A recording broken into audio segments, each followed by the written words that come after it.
Hi, I'm Lauren, aka That MMA Girl, and I am here with Leah McCourt, former #1 challenger at Bellator. You have got many a belts. You have a black belt in judo, you have a black belt in Brazilian Jiu-Jitsu, and I've heard you've got a few other skills as well. Tell us about those. Yes, so my #1 bragging right is that I was Irish chess champion when I was 11. That Amazing. trumps every other skill I have. Do you ever wonder what life would have been like if you didn't fight and you just continued and pursued chess? I would have, my mental health would be a lot better. Yeah. And I would probably be married to some Russian, yeah. Yeah, okay. Is there anyone that you would like to compete at chess that you reckon you could beat? 100% Andrew Tate. Yeah, you reckon you could beat him in how many moves? I don't know, but I know I would beat him. Okay. Recently, I played a Russian grandmaster in London. Okay. And I haven't played in years, and he was impressed. Okay. I feel like Andrew Tate's too emotional. I'm calm, cool, collected. He's like, "Meh." Yeah, I reckon you could take him. Me too. Easy. In a fight and in chess, to be honest. Okay, amazing. So also, I know that you were the first female fighter to headline at Bellator in Europe. What does that mean to you as a woman, especially being a mum as well? How did you manage to get to that level, having a kid so young and being a woman in a sport that's so male dominated? So it was just dedication, hard work. I was training in Belfast and had to leave the gym. I was training in Belfast and I was doing 2-hour journeys. I was dropping Isabella to school, driving 2 hours to train in Dublin, training, coming back, driving 2 hours, picking Isabella up from school, training that night, and like everybody will say, like back then I was like the longest on the mat, the most dedicated, the hardest working. I am naturally skilled at nothing. I have asthma, I have no physical attributes, I just have to work so hard. And I was given that position.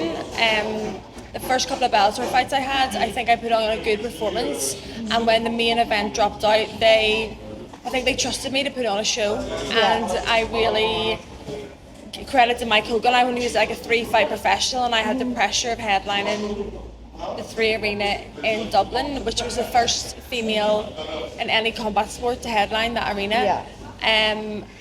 And it was like a full circle moment because Isabella came like running in the cage after. I was so early in my career, and I've always struggled with confidence and self-belief.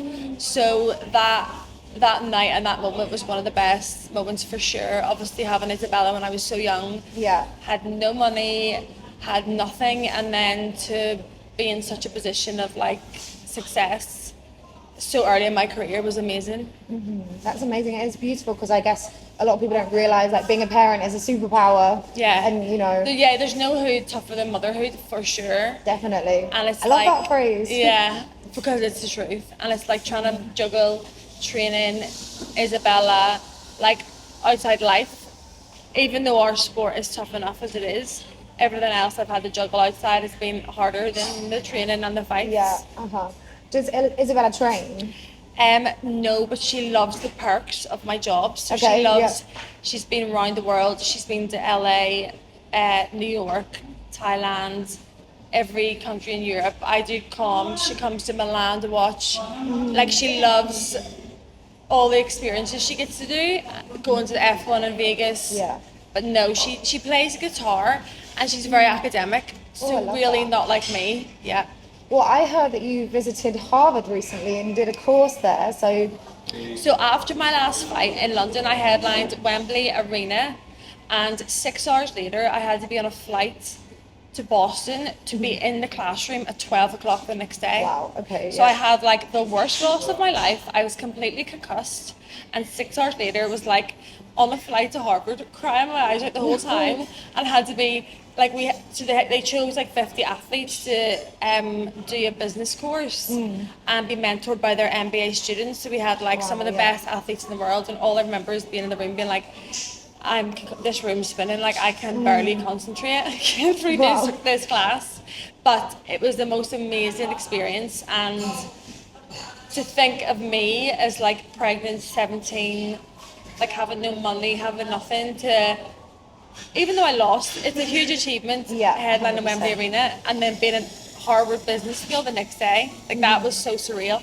What do you think you would say to pregnant 17-year-old Leah if you saw her now? If you could go back and tell her something, what do you think you'd say to her? All my days. Like I've always had such a strong work ethic. Since I was 14, I was working like, I was going to school, working, coming home from school, working 5 to 12. I've always had that drive and that work ethic. And I look back and I'm like, I don't know how I did it. I don't know how I did it all. I don't know how I did the training, managing, outside life, like up to like fighting and beating Sarah McMahon at Bellator 300, former Olympian. Like I don't think I ever believed I would do it. So I think it was just down to my like hard work and dedication. Like they just got me there. Do you think you'd tell her like it's going to be okay, this is going to happen, or do you think you'd let it be a surprise? I actually like. So people say in my life it'll not get worse than this, and then something else. Yeah, something happens. Like a dog pisses on your bike. I tell myself, it will get worse, but you'll be okay. Yeah. Keep going. Yeah, because I do see that recently with being in Thailand, all the crazy things that have been happening. My teammate Molly named me the curse because my car would have blown up on the way to training, like mental stuff. If we had went to like LA for a fight or San Diego, I was in urgent care for Bellator 300. I lost my voice. I had media all week. I had to cancel the media. We were sitting in urgent care. I couldn't breathe. I was fighting in like 3 days. And like there's a video of me and Molly sitting in urgent care, and I'm like this, like only me this would happen to me. So it's like I would tell myself be prepared for anything because fucking nothing hits as hard as life. Yeah. So do you think the nickname The Curse, do you think it gives you any powers to curse other people, or do you think it's just you that gets the stick? I wish it did. if you could curse one person and get away with it, what spell would you put on someone? That's such a good question. Who would I do? Who would you do dirty? So many. You can only have one. I have like 10 years of dirt on people and I could ruin them. You have no idea how much I've kept my mouth shut in this industry. It's tough. It's tough. It's going to be in my book one day, and everybody's like, Leah, another chapter for your book. It's like, they're like, your film is going to be like Baby Reindeer, but it's going to be like your life. How many chapters do you think it will have? I'm 33 and so far probably about 200. Yeah. Oh, who knows what's going to come next? So it depends when it comes out how many more chapters you can add onto it. A lot. What do you think the chapter happening right now will be about? Taking a step back and like taking a breath, because I've recently lost my granda. I had elbow surgery this year, and like it's okay, just slow down. Like, my whole life has been like go, next fight, next camp. It's like no, you need to take time for yourself to heal and like recover and rest and like maybe a different direction. I don't know. Yeah, I think it's good to hear that, because I feel like often when I interview fighters, it's like, who are you fighting next? What's next? Like nobody ever says, I want to chill for a bit, I want to slow down, I want to I've never been like that, but just in my personal life, like the last year or two, I've dealt with so much, and it's like God's literally like, you need to slow down and stop and look after yourself, because I'm going to have a mental breakdown. Yeah. So hopefully this relaxing will keep you from that curse. Yeah.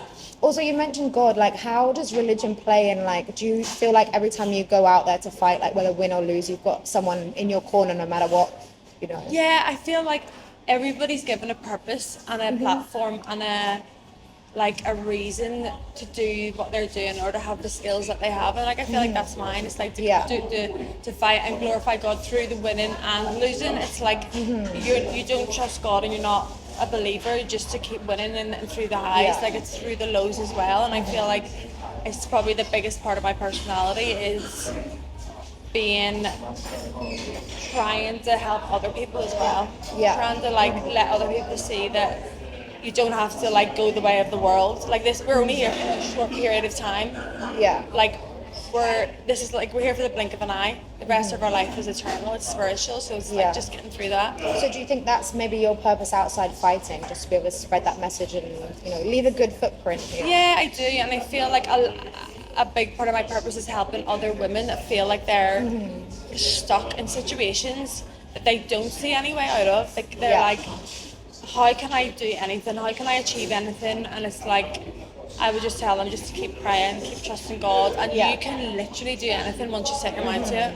And obviously you're a living testament to that with everything that you've been through and what Yeah. you've achieved out of that's really Yeah, cool. like totally. Like if I look back at like my 17-year-old pregnant self, and like if I look at what I've achieved, like I've traveled the world, I've had the best experiences, I've met the best people, even though I've had so many trials.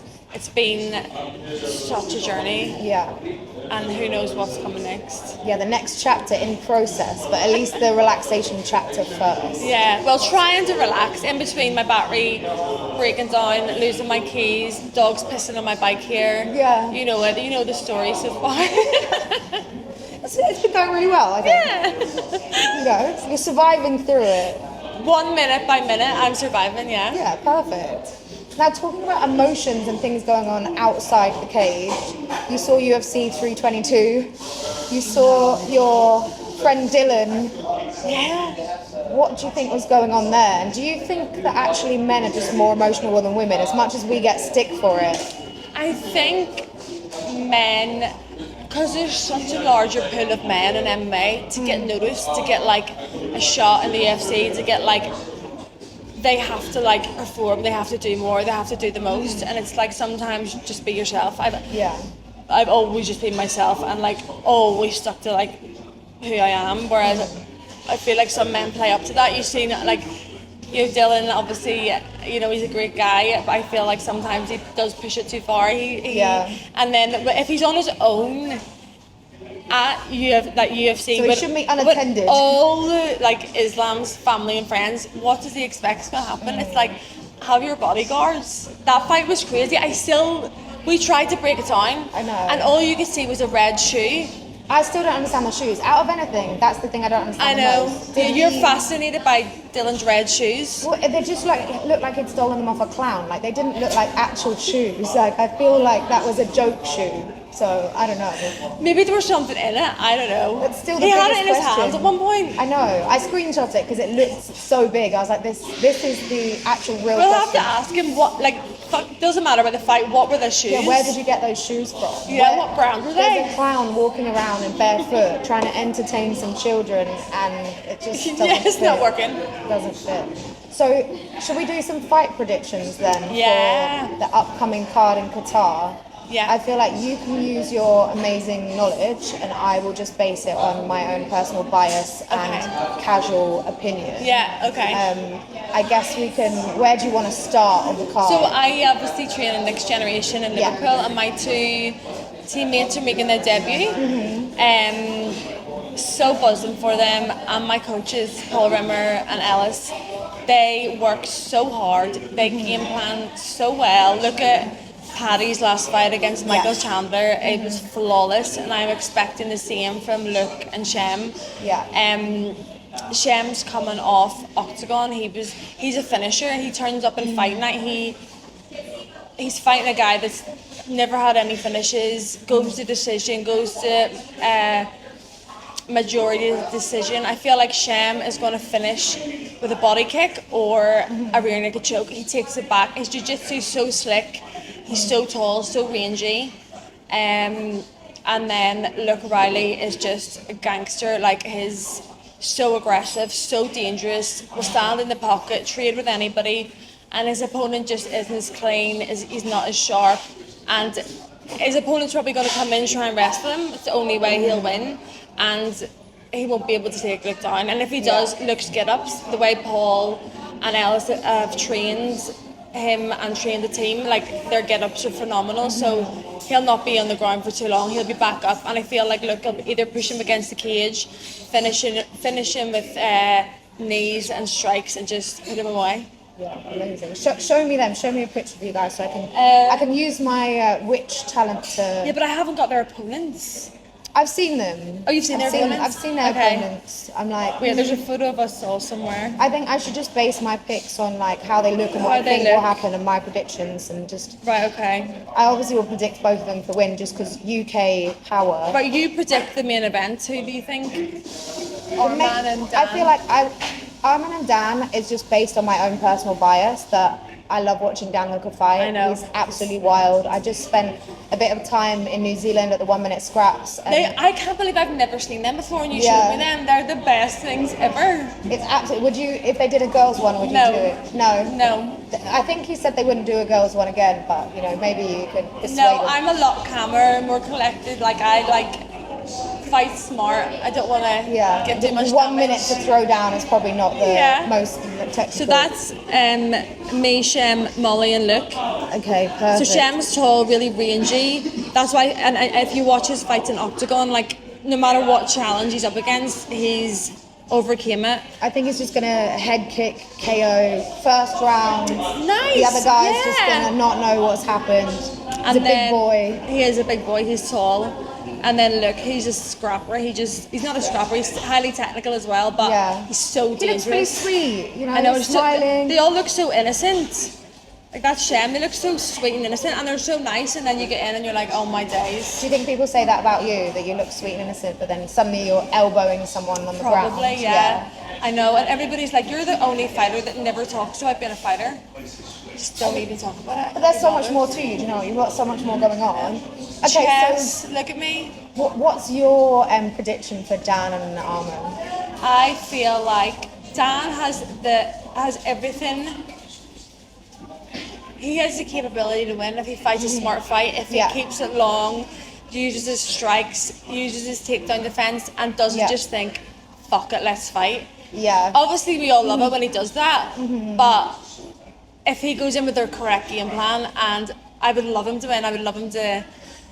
Obviously, like that is a potential fight for Paddy going forward as well. Yeah, for sure. So, and it's interesting. I feel like when you get people that are standing up and striking, it's more fun. Like I get in trouble for saying that. I get bored watching people just squashing each other on the ground all the time. I get it, but I can see technically why I like it and I respect it. But I feel like Dan and Paddy would be a way more fun fight because of their personalities, the build up.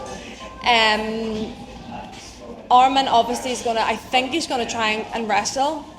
Dan's gonna have to try and keep his range, use his strikes. He's a dangerous striker. He's got a good guillotine. So I hope Dan wins. Okay, so we're gonna go on who we want to win. Yeah. And I guess talking about, so we've also got Bilal Muhammad and Ian Gary. Ian Gary, yeah. What do you think about that one? I feel like obviously Bilal's last fight, people say that he tried to make it more interesting. Yeah. I don't think he did. I think he shot just as many takedowns. I just think JDM actually was better at defending. Yeah. And obviously Ian Gary's a great striker. I feel like Ian is so dangerous with his strikes. He's got the height advantage, the reach advantage. Like he's so talented striking. I don't see how Bilal can win. I feel like Ian's got really good takedown defense. He's awkward to take down, even if Bilal pushes him against the cage. I actually feel like Ian's going to knock him out or finish him. Do you think Bilal's lost his I was going to say aura then, but I don't know. Do you think he's lost his spark a little bit? I don't think he ever had it aura. I think whenever he beat Leon, it was like the biggest shock ever. It's like, how did Bilal beat Leon? Yeah. And then I think he got a bit of confidence from that, but I think Ian will get him out of there in like round 1 or 2. Yeah, it should be exciting. I think I met Ian here at this gym and he told me that he was the best striker in the world and that he didn't need any help from the coaches here. Yeah. I know. A lot of confidence. But I guess that confidence, hopefully he can show us that in the fight. I feel like in MMA, like the best people have that like a little bit of delusion, not delusion, but like confidence that like nobody can touch them, like nobody's, and you need that to go that far and to be that good. How much of the fight game do you think is mental and how much 99. is physical? Yeah. I feel like 99. It's see when you're backstage and you know you're walking out to fight someone in the cage and the door locks, you're like, I'm happier whenever I'm in the cage and the door's locked, like backstage, in the hotel, waiting all day. It's like the impending doom of it happening, because when you go in the cage, you don't know, like your life changes. Like you could go in and then walk out in the lowest of the low and be in the bottom of the world, or you could be in the top of the world and your life change and so many good things happen. So it's such a crazy life. They should have just stuck a chest. Yeah, and it could have been chess. I mean, I don't know what the upper echelons of chess where you'd be. Like, I don't, do they make a lot of money? Do they? Probably not. No. I'm not really sure. I don't think. I mean, I'm not very good at chess. I don't know what sport I'd be. It wouldn't be fighting either. Horse for me. riding, actually. Yeah, she was stuck in horse riding. Show jumping. Or... Show jumping, yeah. Yeah. But you know what? I feel like whenever I'm show jumping and horse riding, it's more dangerous than fighting. Because you're on like a live animal, a live beast. Yeah, you don't know you haven't got full control. No, and they're so like unpredictable. Yeah. Even I used to show jump when I was younger and have horses. Like, and I used to remember thinking, if this horse goes the wrong way, or if this makes a wrong move, or trips or falls, like I could like really like die. Like people, it's so dangerous. Mm-hmm. And people talk about MMA being so brutal, so this or so that. Like the referee, that's his job to protect once you. there's one knockdown, it's over. Yeah. It's not like boxing where you get a 10 count. In horse riding, you can get injured. Like if you look at the injury rate or fatalities, other sports are way higher than MMA. Definitely. Like I feel like obviously, and part of that is the job of the referee to make sure that people are okay. Yeah. You know, because I guess you see some fighters see red a little bit and they're being pushed off, but some are like, "Are you alright?" Waiting for the ref to be like. Yeah, exactly. And it's like the refs do such a good job, and like the doctor, even like there's watching now, the doctor jumps in the first sign of a cut. Yeah. And yeah, I just feel like people don't understand the technical skill level that you have to fight MMA. They think it's just some like brutes in the cage, and it's like you have to be elite level and in all aspects of martial arts. That's what attracted me to it, because I used to do, so I did judo as a kid, and then I loved watching the Olympics. I loved watching the boxing, the wrestling, the like I loved everything. I didn't just love one sport. It's so fascinating. And then when you think about it, it's just all the Olympic like martial arts combined. So like when it gets a bad rap, it's like we're literally doing what people do in the Olympics. So if you could create your own martial arts promotion and you could choose the rules and everything, what do you think you'd have? 1 round, like no rounds, like fights. What would the gloves be like? What would you be wearing? Where would you be fighting? Like in a ring, in an octagon, in a...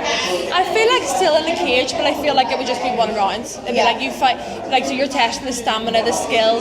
There's no round 1 minute to finish. In case, like I've been in fights where I've been like on top, like trying to finish my opponent, and the referee, and you're like you're back to your feet, trying to go gain. I feel like 1 round. And how would they win? Can they win by decision or like? No, you fight until someone's either knocked out or submitted. So it could be like a 50-minute round. It could be a 3-day fight. Yeah. Okay. I would definitely not survive that. I would just tap out with nothing happening to me. Yeah. I would like to get some food or something. Yeah. Okay. I'm trying to think if there's any other fights on this card that we should talk about. I don't know any of the rest. No idea. Me neither. Okay. Now I've got some quick fire random questions for you. Let's see which one we should. Okay, this one's interesting. What's the weirdest DM you've ever gotten? You have no idea. Like I don't. Do you know what? I stopped looking because I'm just like, these people are fucking crazy. Let's go to the most recent one. Let's see what we've Requests. Oh my, that's to you. That's replied to a photo of you. Oh, okay. You're always ready in case someone wants to roll. That's what I find most interesting about my page, is that I'm not trying to fight and I'm not any good, but people are like, you wouldn't last in the octagon. I'm like, you're not. I'm not trying to be in there. Like, I can talk, but that's about it. Feet pics, marriage requests. Oh, that one's hilarious. This isn't about me, but I put up a post about my friend Conor Ben winning. Oh yeah. And somebody replied, he's still a crap boxer. And I bet you if you look at his profile, he's probably just... Like, they're calling Conor Ben, he's still a crap boxer. He plays football and badminton. Wow, he looks really hard. Yeah, he looks really cool. Wild. I love that as well. His other message before is like, oh, you deserve to win this. It's like he's kissing your ass and then he's talking shit about your friend. Take my money. Send me a babe. Love it. You should reply. It could be a new money over the death. Nice thing. Take my money. Take my money. Take my money. Well, yeah, maybe send him a little footprint. Right. Next one. If you opened a restaurant, what food would you serve and what would you call it? I would. You don't have to make it yourself. I love fight camp food. So I love sweet potato chicken. I love steak. clean food. I don't really like takeaways. I don't like pizza. I don't like Italian. I don't like Indian. I don't like anything. I love clean foods, good foods. What would Just I call basic it? nutritious food, I guess. Yeah. But it's not even that. I just love nice, clean foods. What would I call it? Lay's? Is that really boring? Yeah. But boring, clean food, boring, clean name. And I'm not boring. But we could have chessboards. Okay. They could be the plates you can eat off the chessboard. Okay. And everybody's just randomly sit beside each other and plays chess. And if they beat you at chess, they can get a free steak. Yeah. Okay. Or a foot photo, like all the guys want. Yeah, just a little toe. What is with that?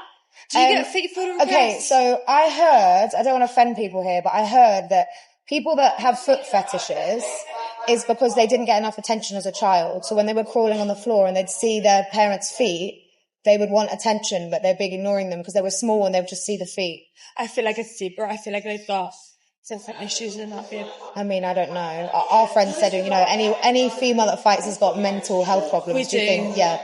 Maybe crazy. Agree. Okay, right. Well, okay.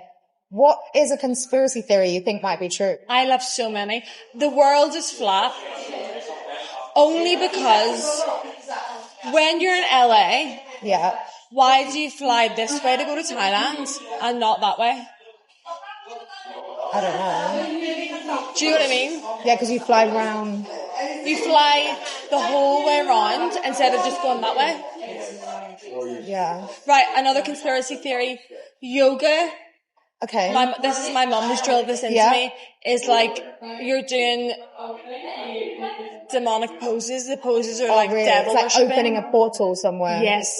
Okay. Right, my next one is what's going on in Antarctica? Why can nobody visit Antarctica? I think just because it's cold. I don't know. No, there's not. There's military bases there. Yeah. See, my only thing with the flat earth thing is that there's a lot of people with a lot of money that believe it. So I'm like, if you've got the money, just go there. Go off the edge. That's the thing again, though. If it was flat, wouldn't you go off the edge? I'm like, there's fine people that can't afford to like take, you know, a month off work and go to the edge of the flat earth. And how would you even get there? But there is people, I guess, I don't know, boats. I'm not sure. I wouldn't be trying to do that expedition. Yeah. Okay. I've so many conspiracy theories. What else, I think? What about the pyramids or aliens? Who built the pyramids? Who built them? Because nobody can build them now, can they? Yeah, I mean, well, how big they are and the inscriptions on it, and you think about the technology back then, I'm like, this doesn't... There wasn't any technology. Yeah, exactly, so it must be aliens. Or some different beings. Yeah. How many 5-year-old children would it take to do a takedown on you? 5-year-old children? 5-year-olds. How many would it take? Well, my little foster niece does judo now. Okay. And I let her practice with me. Yeah. She's only 7. And she's done some good takedowns. Yeah, but she will... Some throws. Yeah. I would probably... Do you know what? There's no amount of children that could take me down. Yeah. My takedown defense is so good. An entire army of them. What's that thing? 100 men versus a gorilla? Gorillas, yeah. So maybe 100 5-year-old kids or you. I think it still defends it. Still. This is kind of a fighting question, but if you could swap training camps with somebody, who would you swap with? So like, if you were fighting someone, you could swap what they do in their training, like go to a different country. A different team. Like, do you know, I would probably go to Brazil. Yeah. And I feel like the MMA nerds have a good thing going. Oh yeah, the fighting nerds, yeah. Oh, sorry, that's quite nice. Just because I haven't been to Brazil before. And the fighting nerds. The fighting nerds. Okay, so you go to Brazil. Brazil would be nice too. I've never been, yeah. Okay, we'll both go. I'd like to go to Brazil for a holiday and you can train. Okay. And you can just enjoy the beach and, you know, you can practice takedowns on me. Okay. I have no takedown defense, the opposite. And judo takedowns are really sore, so I don't want to hurt you. I'm quite breakable. Okay. Yeah. If your next opponent was going to fight your spirit animal and not you, what animal would step in? A lioness. Oh, okay. Nice. Because do you know that the lionesses, they do the fighting, the male lions. They just sit around. They are like a decoy. Oh, and then the lioness is going and fight. Yeah. Okay. I like that. That's good. Okay. Lastly, what's something that you never get asked about that you wish you did?